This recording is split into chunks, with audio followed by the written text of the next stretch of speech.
We went to Fort Michilimackinac. What do you remember about Fort Michilimackinac? The fort was a very, very big, and the tops were really sharp because they didn't want people to climb over. And I remember there was men that were dressed in British costumes, and they showed us how to shoot the guns. And then there was a video about the past about the fort.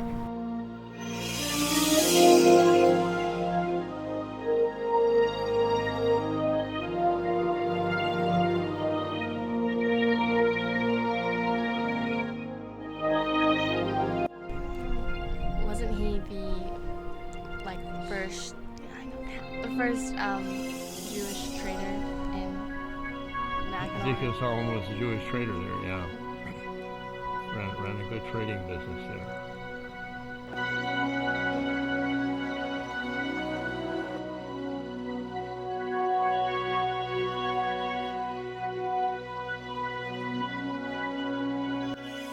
These were my shoes last year as well, so they're already broken in quite a bit for my feet. But when I first started wearing them, it was after about 2 or 3 hours you could really start to feel it.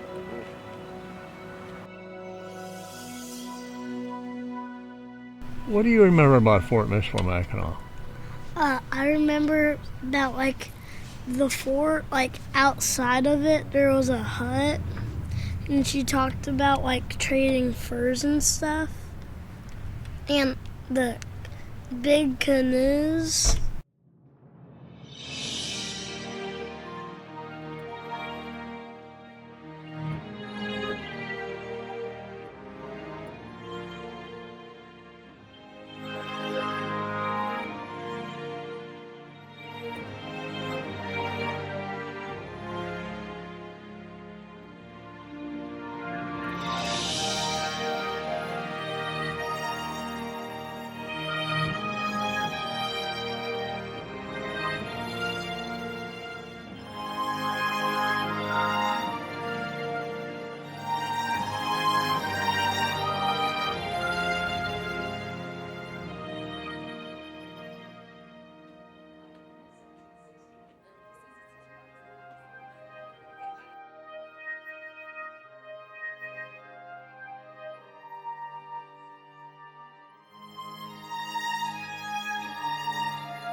The French used to bring goods from Montreal down to Fort Michilimackinac.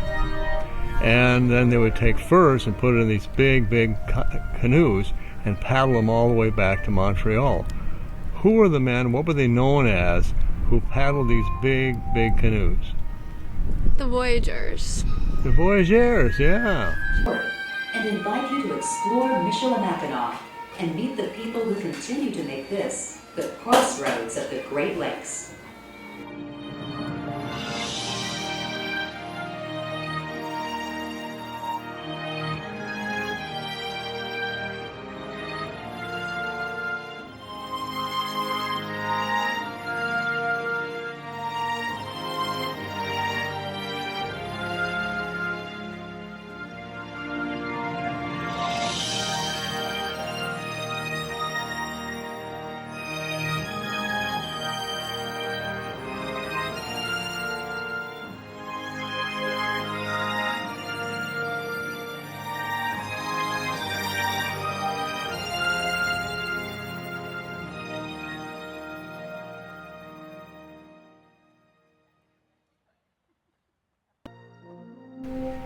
Okay, they have an archaeological dig at Fort Michilimackinac, and when they dig, they find artifacts. What's an artifact?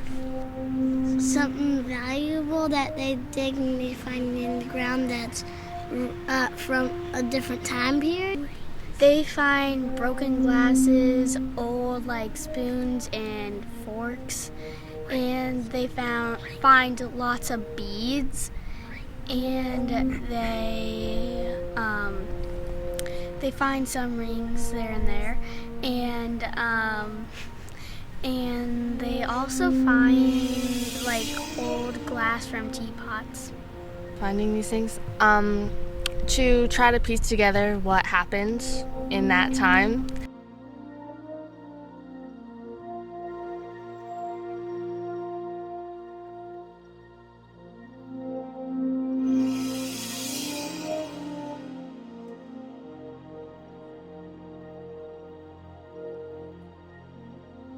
Woman who owned her own home and ran her own merchant business by herself. Wow. Now, for Native peoples, when I'm traveling up here in the summers, coming to do business or visit family, if I don't want to have to worry about paying rent, that's when a nasa oga comes in handy. For us, in our language, out here in our language, we call this type of home nasa oga, and we'd use it just in the warmer months as a way to get from place to place. And out here, these homes would just be covering the space back here, way past that tree line, which did not exist back then, and all the way down along the waterfront. Out here, everywhere you look. This is the command known as take care. If you ever hear me say take care, you stand up like that. Got it? Everyone relax. Standing like a soldier. I think we can move on to some more complicated steps. Steps isn't the right word. I'm not going to make you move yet. Or at least not forward. We're going to teach you how to turn like a soldier. To the right face. Maybe turn and face the flagpole now. To the right face. Now you're facing the wall that direction. Stop, and now everyone, you can kind of spread out a little bit. That should give us a little bit more room down there. You're not bumping into each other. Let's go face the audience again. Turn and place the flagpole. Daddy, come To the right about face. Back towards the audience. To the right face. They didn't fall for my trick. They're facing me. Good job. Good job. How about to the left face? Back at the audience. All right. So this is how you move in place. I think now we...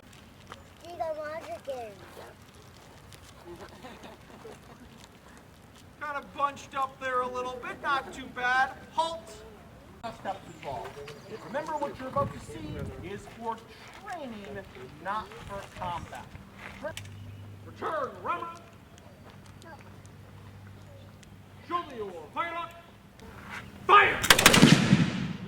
And all fire at the same time. That was cool. Show me your fire up. Make ready.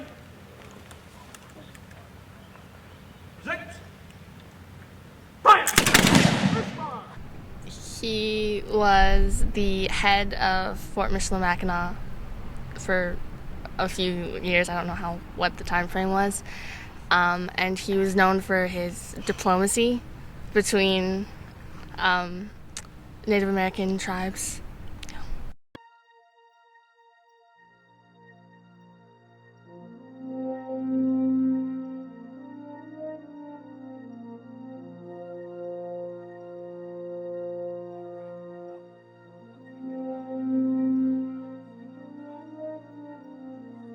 Down. Up, down, up, down, up, down, up, down, up, down, up, sawdust up, down, up, down. At first they showed us how they would saw it by hand. How many boards could they cut in a day by hand? 14. What was that? 14? 14 is right. And then they got some more modernized way to do that. Now, when they would take this lumber, where would it go? To the house. To the... They took it to an island, right? Yeah, back in Why would they take all this lumber to an island? to build their house. So they could get paid. So they're building houses, but they're also building something really, really big. The fort.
In the bottom of the lighthouse, in the little house part, there was living spaces for 2 lighthouse keepers and their families because they would live there, and it was often like a whole family situation, like going back and forth carrying the 5-gallon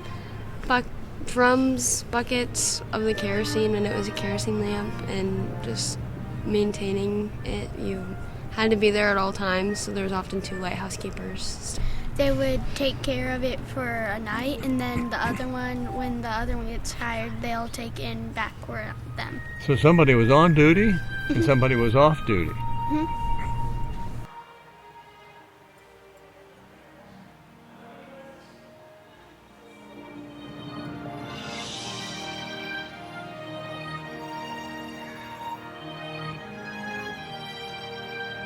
What was the name of the room where the lighthouse keepers kept a close eye on the straits?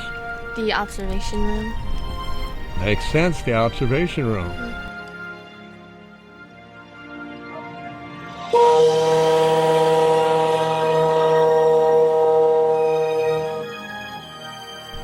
How loud is the foghorn?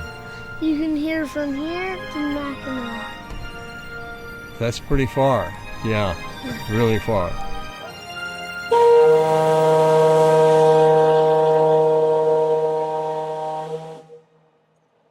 The woman who checked us into the lighthouse, what country was she from? Jamaica? Very good. Who else do we know around here from Jamaica? My grandmother. Longy!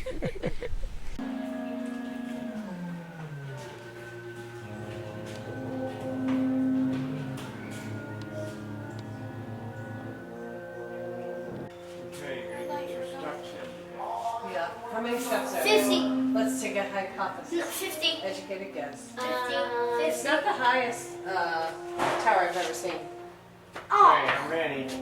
50. To the tower. I'm also going to be talking to you about why this lighthouse is here, the history of the site, and also what the lighthouse keepers are doing here while this site was actually active. So out of curiosity, raise your hand if you've ever been to or seen a lighthouse in person before. Alright, cool. So whatever lighthouse you've seen, they're all trying to do the same thing, and that's trying to send a message to the sailors in the water. That message is either come this direction or to stay away. And here on Mackinac Point, the message that they were trying to send was to stay away. Reason for that is that if you look outside today, you'll notice there's a color difference in the water. There's the lighter area and then there's the darker area. Now that lighter area is the shallow part, and that shallow part wraps around the northern tip up here and forms a shelf line. And before 1889, well actually that shelf line goes about 4 feet deep, which is about that much out there. So it's pretty shallow out there. And so before this light station was established in 1889, they feared that ships could possibly cut the corner off on the east side too early and could run aground and wreck. And so then in 1869, another lighthouse called McGulpin Point was built 2 to 3 miles in that direction, and ships coming from the west could see it, but ships coming from the east could not. So there were calls for them to either rebuild McGulpin Point bigger or taller, or just build a completely new light station. And that's how we got our start here at the site. They're using different technologies and methods to send that message to the sailors in the water, which we'll talk more about that once we actually get up into the watch of the tower.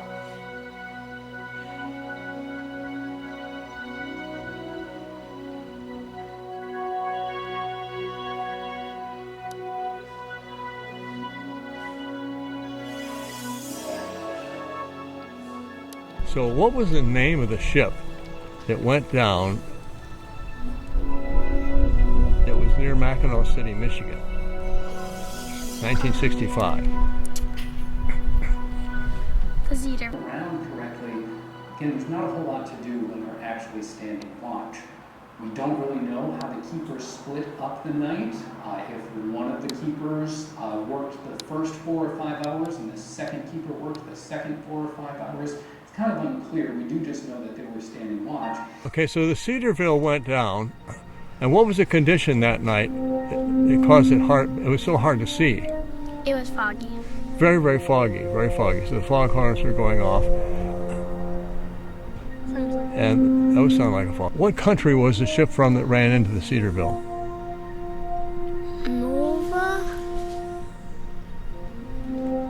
Nova? Norway? Norway! Yeah, I knew you knew that one. Norway, for sure.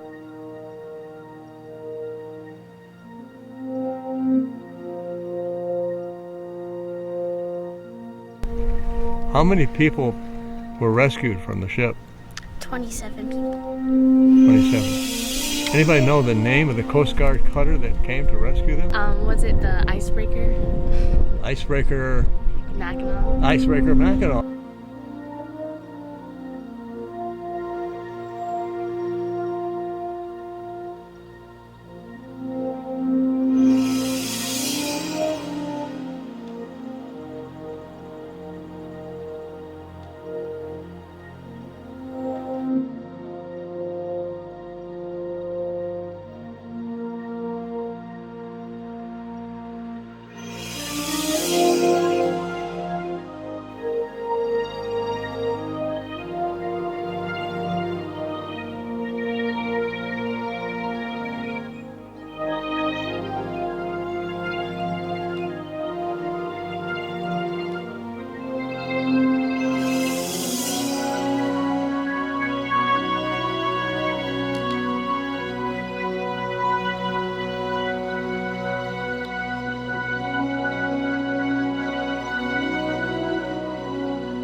We went to go see the Mackinac Island Library.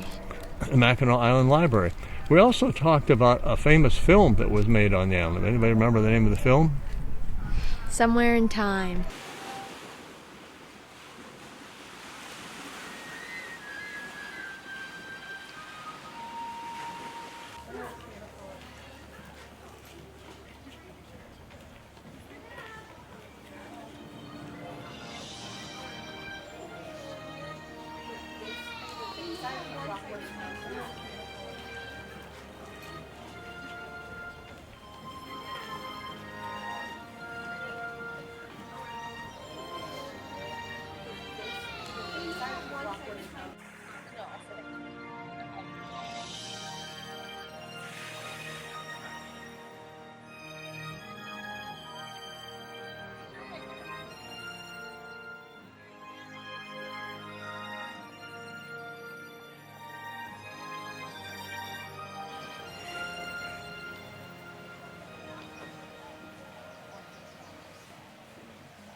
What do two of you have to do with something significant at the Grand Hotel?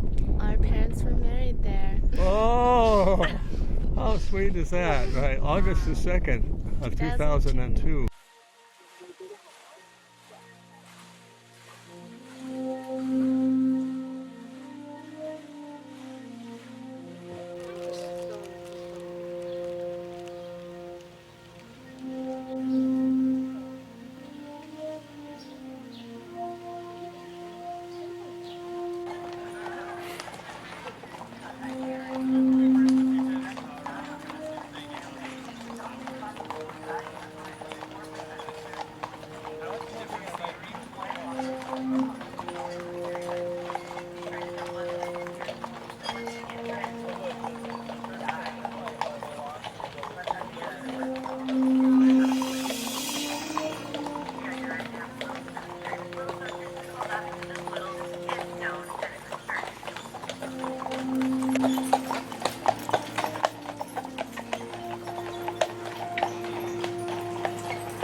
Dr. Beaumont famously known for? What did he discover?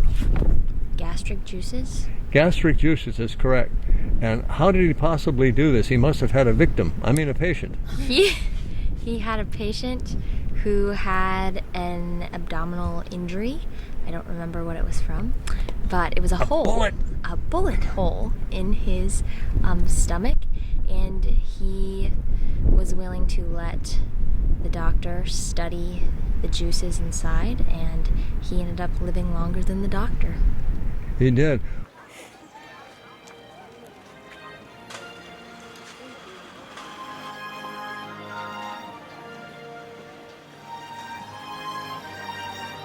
That's so true.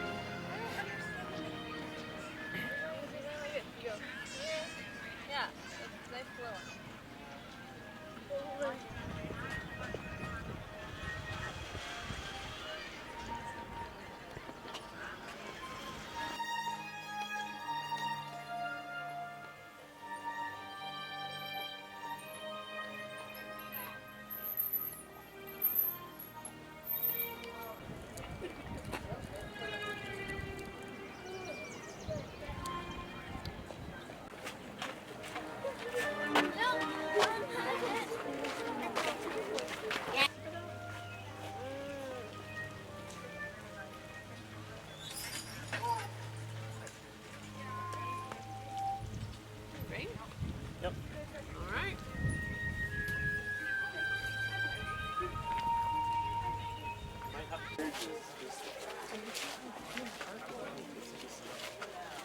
Oh, I got more.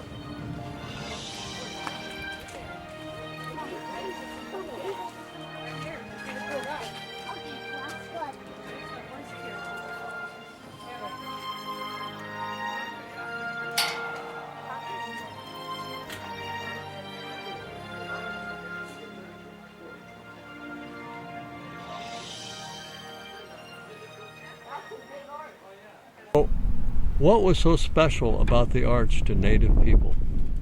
Native Americans believed that their spirits would pass through the arch, and it acted as a sort of gateway to The next life. the next life. Next life. Next life.